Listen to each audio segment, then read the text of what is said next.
Good morning, students. I hope that all you are fine at your home. Stay at home and stay safe. You must have positive thinking for learning. सीखने के लिए सकारात्मकता का होना बहुत जरूरी है. So, with the positive thinking, today we start our next chapter, the end of bipolarity of class 12th political science. So in chapter number 1, we discuss that what was the Cold War, what happened during the Cold War, what were the situations which occurred during the Cold War. We learnt about Cuba Missile Crisis, the Korean War, Congo Crisis, and about the non-aligned movement. Today we discuss that, especially our focus on that what was the Soviet system. In 15 to 20 points, today we discuss about that what was the Soviet system. So let us start our topic of Berlin Wall. आपके second chapter के starting होते ही you can see that some people are standing before a wall.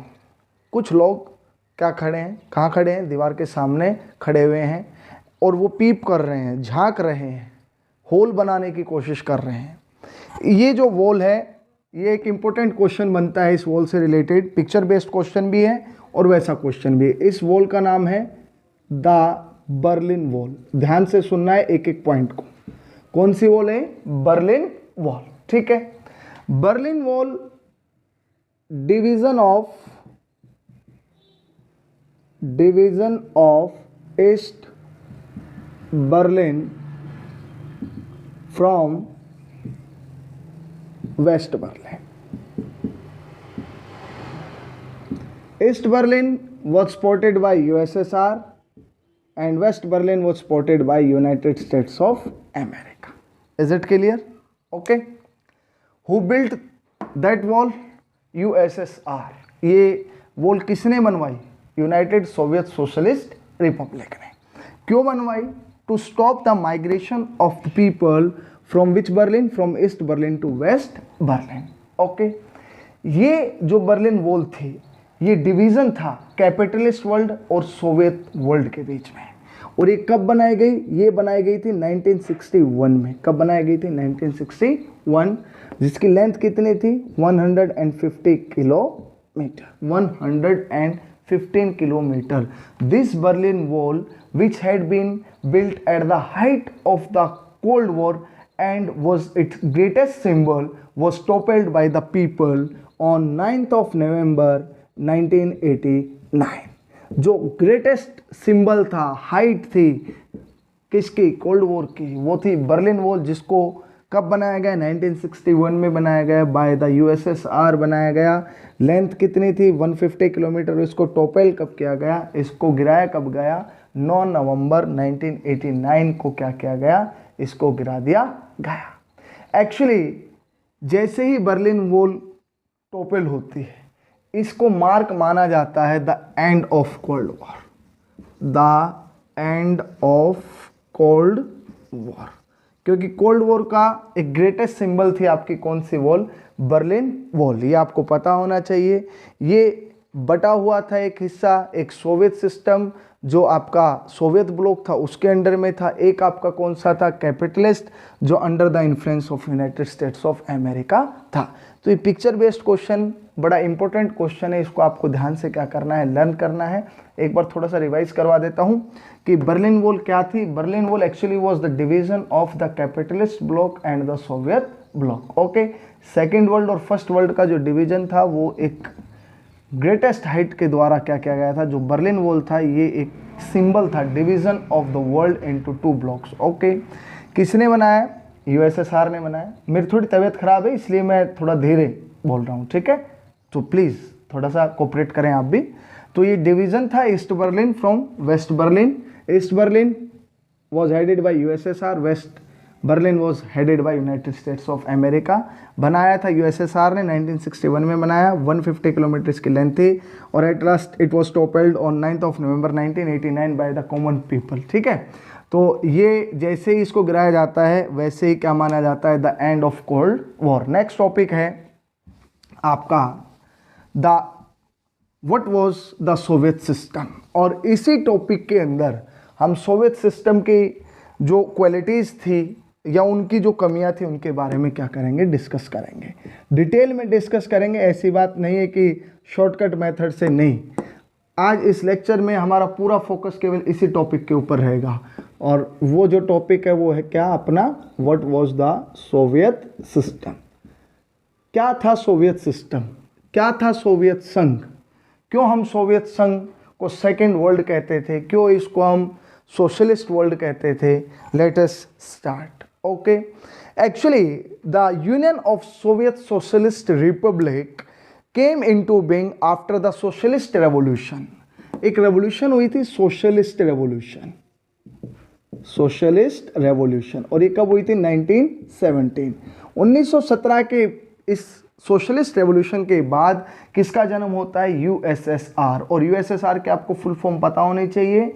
USSR की full form है आपकी the union of Soviet socialist republics. Okay, the revolution was inspired by the ideals of socialism. ये जो आपकी socialist revolution हुई थी, इसका जो इंस्पायरिंग मॉडल था वो कौन सा था, सोशलिज्म। और एक बात का ध्यान रखना है कि सोशलिज्म में जो डोमिनेट सेक्टर होता है वो कौन सा सेक्टर होता है, पब्लिक सेक्टर होता है, which is own and controlled by the government. ठीक है, सोशलिस्ट रेवोल्यूशन के बाद किसका जन्म होता है, यूएसएसआर। ठीक है, और सोशलिस्ट रेवोल्यूशन 1917 में होती है, जो किस आइडियल के ऊपर होती है, वो सोशलिज्म के ऊपर होती है। ठीक है, और इस सोशलिज्म का जन्म जो हुआ था ये किसका अपोज करने के लिए हुआ था, ये ध्यान रखना है, अपोज्ड अगेंस्ट कैपिटलिज्म। पूंजीवाद की विरोधी है। पूंजीवाद जो विचारधारा थी उसकी विरोधी विचारधारा को क्या कहा जाता है, समाजवाद कहा जाता है। This was perhaps the biggest attempt in the human history to abolish the institution of private property। देखिए, सोवियत सिस्टम का जो अल्टीमेट फीचर है वो क्या है, no place for private property. Private property, इस सिस्टम के अंदर निजी संपत्ति का कोई स्थान नहीं होता है, बल्कि कैपिटलिज्म में जो सबसे डोमिनेंट सेक्टर होता है वो क्या होता है, मार्केट इकोनॉमी होती है। ठीक है, इसमें इंडिविजुअल को फ्रीडम होती है, लेकिन इसमें कोई भी एसेट का नहीं होता है, किसी भी इंडिविजुअल के अंडर में नहीं होता है। Everything is controlled by the state in socialist economy. अगर समाजवादी अर्थव्यवस्था के बारे में अगर मैं बात करता हूँ, सब कुछ किसके द्वारा कंट्रोल होता है, by the state, by the society. Simple. Capitalist world के अंदर इंडिविजुअल को फ्रीडम होती to gain more and more profit, और मार्केट जो है वो क्या करती, कंट्रोल करती इकोनॉमी को। ये बिल्कुल आपको क्या रखना है, ध्यान रखना है। ठीक है, अब जो सोवियत सिस्टम था वहां पर कौन सा system, one party system, one party system. और जितने भी अपने कम्युनिस्ट कंट्रीज है वहां पर कौन सी पार्टी होती है, कम्युनिस्ट पार्टी होती है। और जितने भी कम्युनिस्ट नेशन होते हैं वहां पर वन पार्टी सिस्टम होता है। It means that only communist party has right to contest in the election and form the government. There is no opposition party, no opposition party. If there are several parties in a communist country, they work under the control of the communist government. China में 8 छोटी छोटी party हैं, लेकिन China के अंदर जो सबसे most powerful party है वो कम्युनिस्ट पार्टी, क्योंकि वहाँ पर वन पार्टी सिस्टम है। और वो 8 स्मॉलर पार्टीज किसके इन्फ्लुएंस में काम करती है, वो कम्युनिस्ट गवर्नमेंट के अंडर में क्या करती है बच्चों, काम करती है। वहाँ पर कोई अपोजिशन नहीं है। The economy was controlled and planned by the state. Next जो इसका एक अल्टीमेट फीचर आता है कि जितने भी आपके सोशलिस्ट कंट्री है वहाँ की जो इकोनॉमी होती है वो क्या होती है, प्लान्ड होती है। ठीक है, मैं अब आपको बताऊंगा, इसका एक एग्जांपल दूंगा। और ये किसके द्वारा कंट्रोल होती है, कंट्रोल्ड बाय द स्टेट। राज्य के ऊपर उसका क्या होता है, पूर्ण नियंत्रण होता है।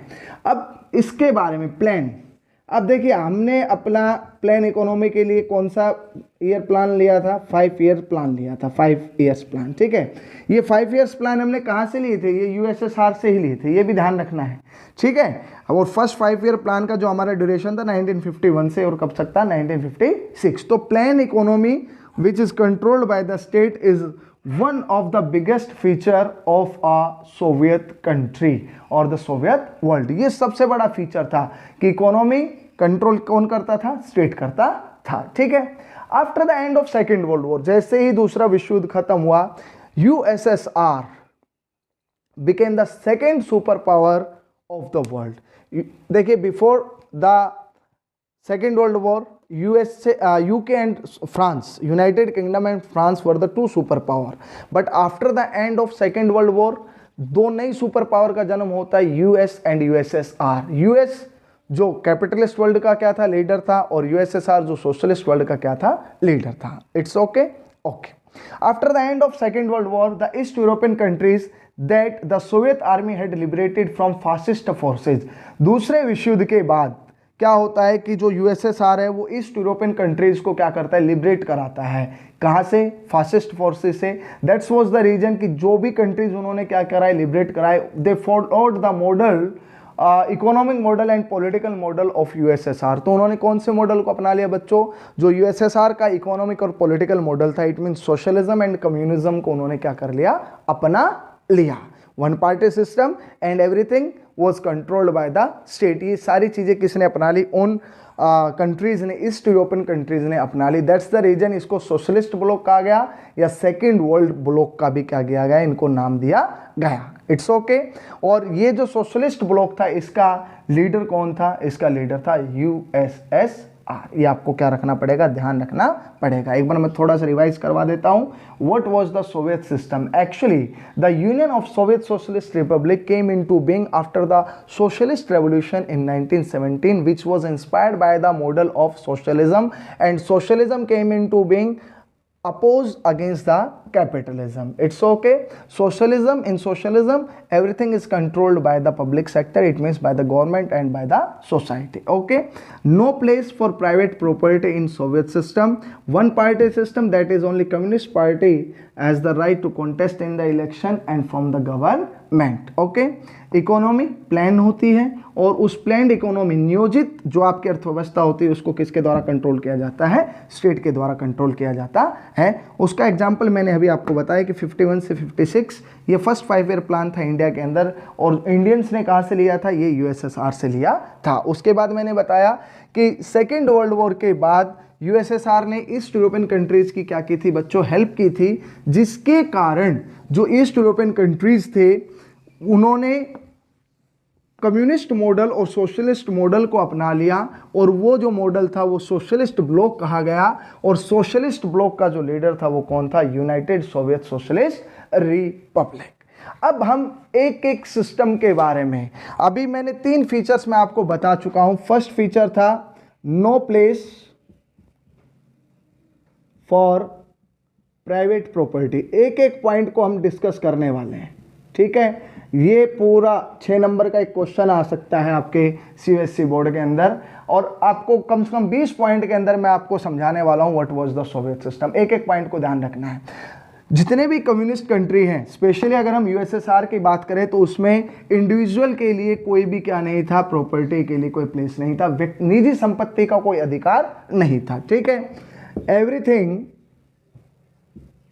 Everything was controlled by the state public society. It means अगर प्राइवेट प्रॉपर्टी के लिए प्लेस नहीं था तो सब कुछ किसके द्वारा कंट्रोल किया जा रहा था, स्टेट गवर्नमेंट के द्वारा। एक सिंगल पार्टी सिस्टम था। तीसरा जो अल्टीमेट फीचर था कि जो वन पार्टी सिस्टम था वही क्या करती थी, जितने भी एसेट्स थे उनके ऊपर क्या रखती थी, कंट्रोल रखती थी। ये भी काफी इंपॉर्टेंट फीचर है। एक एक फीचर को आपको क्या करना है, समझना है, ठीक है। The Soviet union became a great power after the second world war. Second world war के बाद आपका यूएसएसआर क्या आया था, पावर के अंदर आया था। क्या कारण थे, देखिए अगर बात करते हैं सेकेंड वर्ल्ड वॉर के बाद की, तो ये सेकेंड सुपर पावर था। Second super power of the world after United States of America. अगर हम बात करते हैं कि यूएसएसआर सेकेंड वर्ल्ड वॉर के बाद सेकेंड सुपर पावर बना, लेकिन उसके पहले कौन सा था, तो वो कौन सा था आपका यूनाइटेड स्टेट्स ऑफ अमेरिका। अब इसके कोई ना कोई रीजन होंगे कि इतने कंट्रीज होने के बाद यूएसएसआर ही सेकेंड सुपर पावर क्यों बना, तो उनके क्या क्या रीजंस थे, तो फिफ्थ पॉइंट के अंदर हम डिस्कस करेंगे। It had a domestic consumer industry, it had a domestic consumer industry. देखो इनके पास एक विशाल क्या था, डोमेस्टिक कंज्यूमर इंडस्ट्री थी कि घर में ये क्या करते थे, पिन से लेकर कार तक क्या कर लेते थे, बना लेते थे और उसका क्या करते थे, यूज करते थे। तो ये आपको सबसे इंपॉर्टेंट पॉइंट है, आपको ध्यान रखना है। It had a complex communication network, second इसमें आ जाएगा। देखो डोमेस्टिक कंज्यूमर मार्केट के साथ अगर हम बात करते हैं, ये क्या बनाती थी, पिन से लेकर कार तक, पिन से कार तक ये क्या करती थी, प्रोड्यूस करती थी। लेकिन अगर बात करें क्वालिटी के मामले में, क्वालिटी के मामले में lagged behind than that of USA, than that of USA.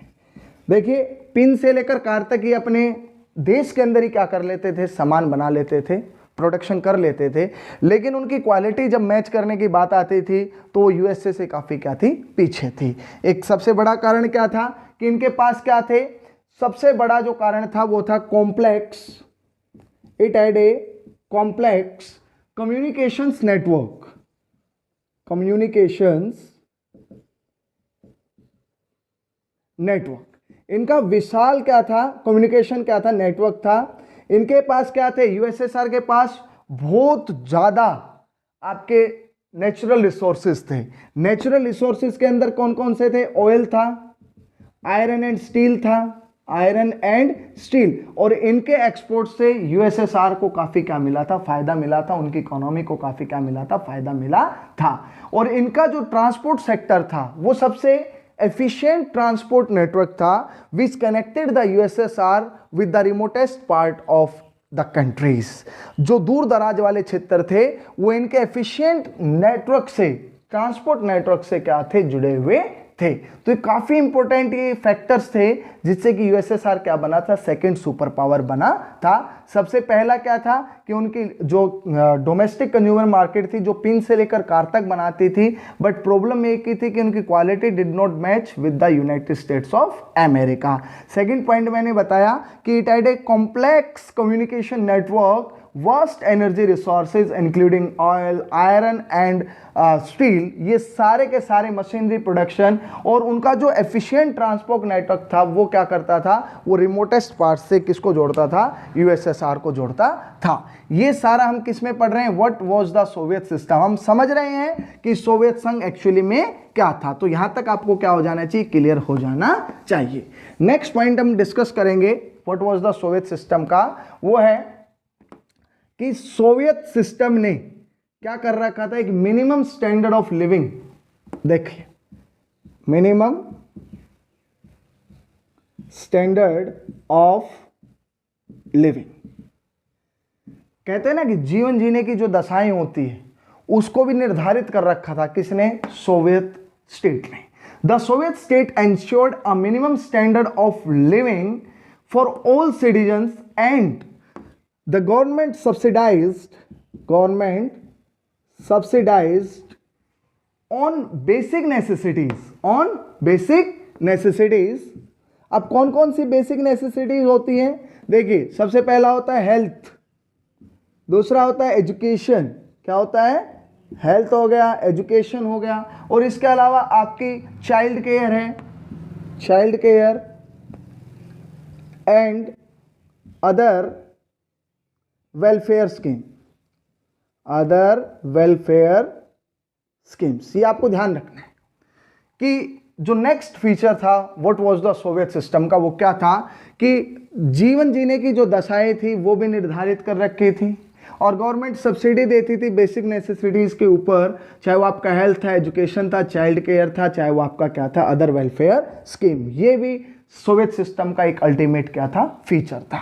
No unemployment. देखिए जरा ध्यान से सुनिए, आज हिंदुस्तान की सबसे बड़ी बीमारी क्या है? बेरोजगारी। लेकिन उस समय अगर हम बात करते हैं यूएसएसआर की, तो वहां पर क्या था? बेरोजगारी बिल्कुल नहीं थी। देयर वॉज नो अनएम्प्लॉयमेंट, वहां पर कोई भी बेरोजगारी नहीं थी। सबसे बड़ा फीचर मैं मानता हूं किसी भी कंट्री के लिए कि जहां बेरोजगारी नहीं होती तो वहां इट मीन्स पॉवर्टी के लिए कोई प्लेस नहीं होता। अगर लोगों को रोजगार होता है इट मीन्स कि वहां पर पॉवर्टी के लिए कोई प्लेस नहीं होता है। State ownership was dominant. Next आपका है state ownership was dominant. Everything was controlled by the state. सब कुछ, चाहे वो लैंड था, चाहे वो प्रोडक्टिव एसेट्स थे, चाहे वो इंडस्ट्री थी, कोई भी प्रोडक्टिव एसेट्स आपका जो भी था उस समय में, वो सब किसके द्वारा कंट्रोल किया जा रहा था प्यारे बच्चों? वो सब कंट्रोल किया जा रहा था बाय द स्टेट। ये आपको क्या रखना है? ध्यान रखना है। We are discussing about that what was the Soviet system. एक एक पॉइंट को बड़ी बारीकी से समझेंगे, तभी जाके टॉपिक्स जो होते हैं, कॉन्सेप्ट्स जो होते हैं, वो क्या होते हैं? क्लियर होते हैं। नेक्स्ट है कि इतना सब कुछ होने के बाद भी बहुत सी कमियां थी किसके अंदर? सोवियत सिस्टम के अंदर। वो कौन कौन सी कमियां थी? सबसे बड़ी जो कमी थी वो क्या थी मैं बताता हूं। वो थी one party system. One party system. देखिए जिस पॉलिटिकल पार्टी को 70 साल से ज्यादा हो गए थे यूएसएसआर पर रूल करते हुए, which had a tight control over all the institution of USSR. USSR के अंदर जितने भी इंस्टीट्यूशंस थे वो सब कंट्रोल किसके द्वारा किए जा रहे थे? वो किए जा रहे थे कम्युनिस्ट पार्टी के द्वारा। लेकिन फिर भी ये जो आपकी कम्युनिस्ट पार्टी थी, it was not accountable to the people. It was not accountable to the people. वो लोगों के प्रति उत्तरदायी नहीं थी। सबसे बड़ा जो क्या था ड्रॉबैक था इस सिस्टम का, वो ये था। और दूसरा जो था, the Soviet system however became very bureaucratic. जो ब्यूरोक्रेट्स थे उस समय, उनको हायर प्लेस था as compare to ordinary citizens of USSR. That's the reason that making life very difficult for its citizen. लोगों के जीवन काफ़ी मुश्किल हो गया था क्योंकि ब्यूरोक्रेट्स को हायर प्लेस दिया जाता था, उनको प्रिविलेजेस दिए जाते थे। अगर बात करें किन के मुकाबले? वहाँ के आम लोगों के मुकाबले। दैट्स वॉज द रीजन कि पीपल के माइंड के अंदर क्या आ गया, एक कहते हैं ना कि वो असहज थे अपने सिस्टम को लेकर, जो सिस्टम 70 सालों से चला आ रहा था। लेकिन धीरे धीरे वो उस सिस्टम से काफ़ी क्या हो गए थे? फेड अप हो चुके थे, परेशान हो चुके थे। नेक्स्ट एक और जो सबसे बड़ा पॉइंट है जो इसकी कमी को दर्शाता है, लैक ऑफ डेमोक्रेसी। वहाँ पर प्रजातंत्र था ही नहीं, लोकतंत्र था ही नहीं। People they don't have any right to express their views. लोगों को अपने विचार रखने के अधिकार नहीं थे। दैट्स वाज द रीजन कि जो अपने डिसेंट थे वो कार्टून के द्वारा क्या करते थे? वो रिप्रेजेंट करते थे। And often those people were repressed by the government. ऐसे लोगों को कुचल दिया जाता था वहां की कम्युनिस्ट पार्टी के द्वारा। तो जोक्स और कार्टून में लोग अपना डिसेंट जो थे वो क्या करते थे बच्चों? एक्सप्रेस करते थे। बट कोई भी क्या नहीं, कोई फर्क नहीं पड़ा किसके ऊपर? कम्युनिस्ट पार्टी के ऊपर। और जो शासन चल रहा था वो जो का तो बना रहा। It means that there was no place for democracy in the Soviet system. Okay, that's the reason कि जितने भी आपके सोवियत इंस्टीट्यूशंस थे नीडेड रिफॉर्म्स। उनके अंदर किसकी जरूरत थी प्यारे बच्चों? सुधार की क्या थी? जरूरत थी। जितने भी सोवियत सिस्टम के जितने भी इंस्टीट्यूशंस थे, अब उनमें किसकी जरूरत थी? सुधार की जरूरत थी। क्योंकि जिस कम्युनिस्ट पार्टी का 70 सालों से यूएसएसआर के ऊपर शासन था, it had tight control over all the institution of USSR, but even then it was not accountable to the people of USSR. That was the biggest reason that people were fed up with their own system. लोग अपने ही system से क्या हो चुके थे? परेशान हो चुके थे। The party refuse to recognise. अब पार्टी ने क्या कर दिया? रिफ्यूज कर दिया। Party refused to recognise. Actually मैं आपको बताता हूं कि यूएसएसआर मैंने फर्स्ट चैप्टर में क्लियर किया था कि यूएसएसआर में कितने रिपब्लिक्स थे, 15 बिग रिपब्लिक्स थे, और पार्टी ने रिफ्यूज कर दिया टू रिकॉग्नाइज, क्या रिकॉग्नाइज करने से, कि जो पीपल है डिफरेंट 15 रिपब्लिक्स के, they manage their own cultural affairs, वो अपने सांस्कृतिक जो मामले हैं उनको भी क्या नहीं कर सकते थे, मैनेज नहीं कर सकते थे, क्योंकि पार्टी ने क्या कर दिया था, इस चीज के लिए मना कर दिया था, और इससे जो डिसेंट था वो काफी क्या हो गया था, बढ़ गया था। ये भी एक बहुत बड़ा क्या था, कारण था कि सोवियत सिस्टम के अंदर क्या आती चली गई थी, कमियां आती चली गई थी। अब देखिए ऑन पेपर जो यूएसएसआर था वो कितने रिपब्लिक से बना हुआ था, 15 बिग रिपब्लिक से बना हुआ था। लेकिन जब मैं बात करता हूं सोलर सिस्टम की, देखिए ध्यान से सुनना, सोलर सिस्टम में जो डोमिनेंट होता है वो क्या होता है, सन होता है, बाकी तो सारे रिवॉल्व अराउंड द सन करते हैं जितने भी प्लैनेट्स होते हैं। तो इन 15 रिपब्लिक्स में जो डोमिनेंट पावर था वो कौन सा था, रशिया था, और बाकी के जो आपके क्या थे रिपब्लिक्स थे वो किसके चारों तरफ रिवॉल्व करते थे, रशिया के चारों तरफ क्या करते थे बच्चों, रिवॉल्व करते थे। ये दिखाता था कि Russia was dominant power in the group of USSR, and that's was the reason कि जो 14 रिपब्लिक्स थे, रेस्ट ऑफ द रिपब्लिक्स थे, वो फेड अप हो गए थे किस सिस्टम से, सोवियत सिस्टम से। सबसे बड़ा एक कारण ये भी था। नेक्स्ट देखिए, मैंने आपको फर्स्ट चैप्टर में बताया था आर्म्स रेस, हथियारों की दौड़ थी किसके बीच में, US and USSR.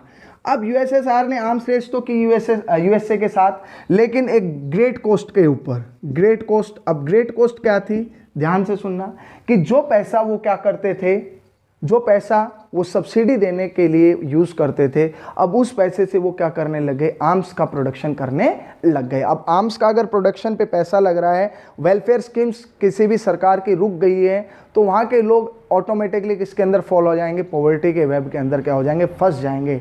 That's was the reason कि ये एक कमी, एक इतनी बड़ी कमी बनी कि खुद के लोग ही खुद के सिस्टम के क्या हो गए, खिलाफ हो गए। In the arms race the Soviet Union manage to match with the United States of America time to time but at a great cost. अब वो कॉस्ट क्या थी, एक्चुअली जो आपका सोवियत सिस्टम था, it was lagged behind with United States of America in the matter of technology and infrastructure।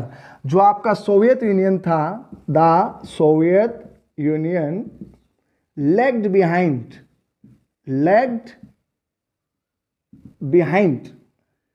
किसके पीछे रह गया, यूएसए के पीछे रह गया। किन किन मैटर में रह गया, technology, second infrastructure development, infrastructure में आपका ट्रांसपोर्ट आ गया, एनर्जी आ गया, इन सभी मामलों में कौन पिछड़ गया, सोवियत यूनियन आपका क्या हो गया, पिछड़ गया। और सबसे बड़ा कारण क्या था कि सोवियत सिस्टम के, आज हम एंड की बात कर रहे हैं कि the end of bipolarity, chapter का नाम ही यही है, दैट द सोवियत सिस्टम, सबसे बड़ा रीजन मानता हूं मैं इसको, the Soviet system was failed to fulfill the political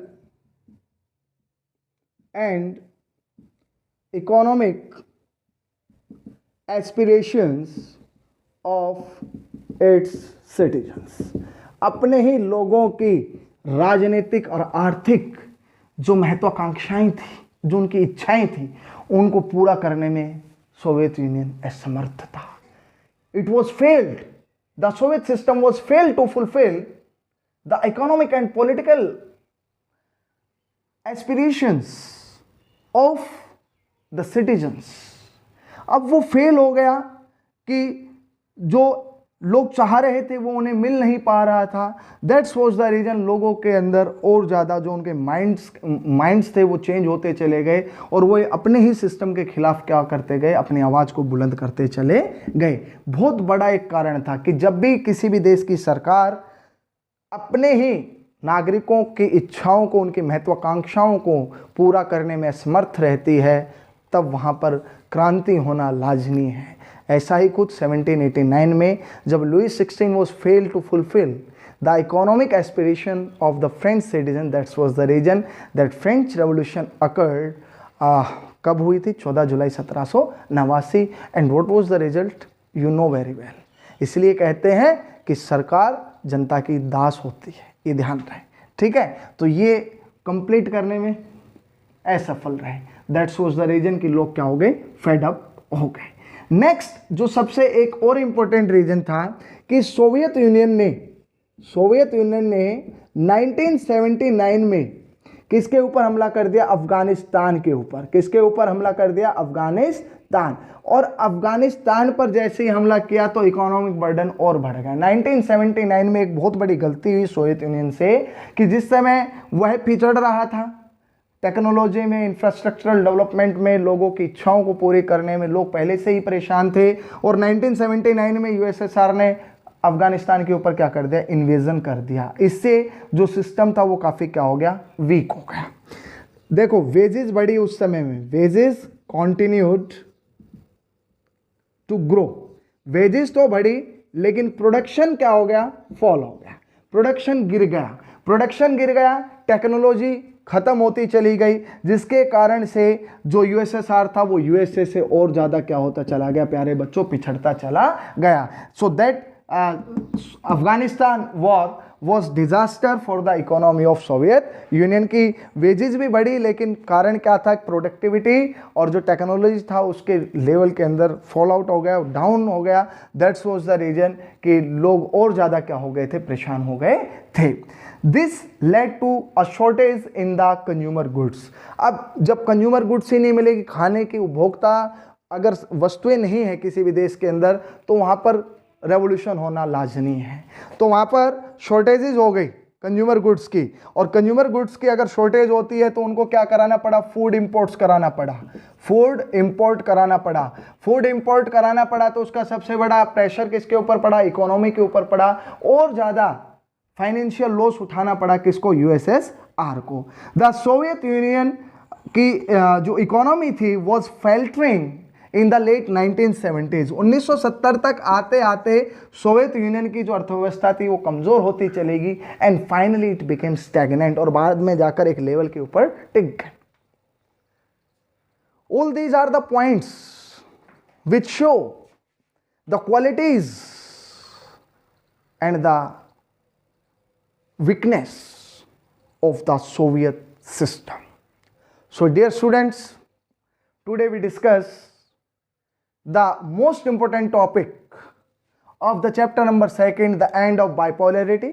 Today we discuss about the Berlin Wall. Today we discuss about the socialist bloc. Today we discuss about what was the Soviet system. You should watch the complete video and read NCERT first 3 pages, पहले 3 pages second chapter के आपको क्या करने हैं, read out करने हैं, अच्छे से समझना है। और वीडियो अगर अच्छी लगी हो तो वीडियो को लाइक और चैनल को क्या करना है, सब्सक्राइब। जय हिंद, जय भारत।